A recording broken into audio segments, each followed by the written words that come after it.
Un soplo cardíaco es un sonido inusual que hace el corazón. Puede ser un sonido como de silbido o un susurro que se escucha durante el latido del corazón. Este sonido es creado por un flujo sanguíneo turbulento dentro del corazón. Sucede al pasar la sangre por alguna válvula dañada o por un orificio en alguna de las paredes del corazón. Mientras que algunos soplos cardíacos son inofensivos, otros pueden ser señales de problemas cardíacos mayores. Las principales cardiopatías son la comunicación interauricular, la comunicación interventricular, el conducto arterioso persistente, entre otros. En los niños, los soplos son defectos cardíacos congénitos, es decir, representan un daño en la estructura del corazón y están presentes desde el nacimiento. Estos defectos pueden involucrar las paredes, las válvulas o los vasos sanguíneos del corazón. Pueden afectar la forma en que la sangre fluye a través del corazón y los pulmones, lo que lleva a varios problemas de salud. Estos soplos pueden variar de leves a graves, y algunos pueden no causar síntomas hasta que la persona llega a la adolescencia o etapa adulta. Es importante recordar que los soplos pueden presentarse desde el nacimiento y también durante cualquier etapa de la vida. Por ellos, cualquier sonido inusual del corazón debe ser revisado por un médico para descartar cualquier problema potencial y asegurar la detección temprana y el tratamiento si es necesario. Reconocer los síntomas de los problemas cardíacos es importante para el diagnóstico y tratamiento tempranos.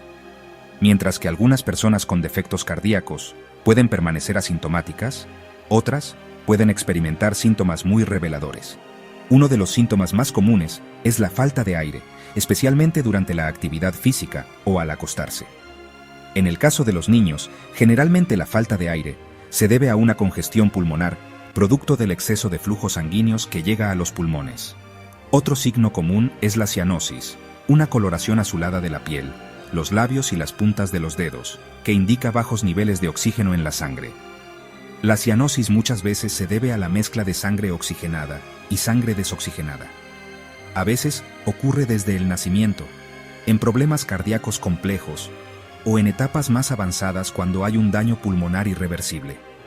En los bebés, la mala alimentación y la falta de crecimiento, el bajo peso, pueden ser señales de alerta, lo que indica la presencia de una cardiopatía.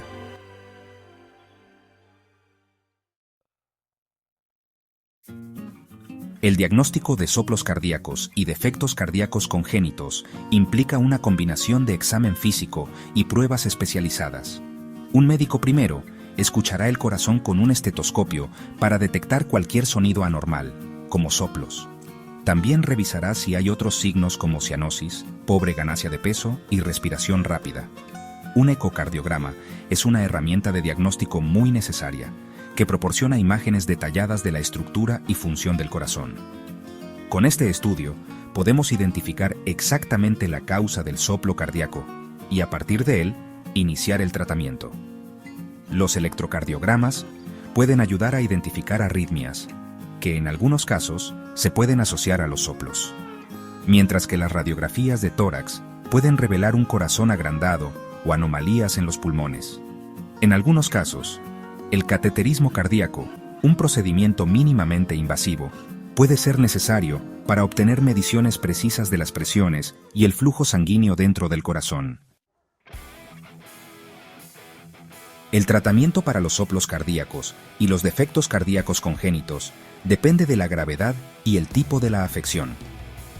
Algunos defectos menores pueden no requerir ningún tratamiento, mientras que otros pueden necesitar medicamentos para controlar los síntomas o prevenir complicaciones. Para casos más graves, la cirugía puede ser necesaria para reparar o corregir el defecto estructural. Esto puede implicar cerrar agujeros, reparar válvulas o ensanchar los vasos sanguíneos estrechos. Con los avances en la tecnología médica y las técnicas quirúrgicas, los resultados para los niños con defectos cardíacos congénitos han mejorado significativamente. Muchos niños que se someten a cirugía llegan a tener vidas sanas y activas.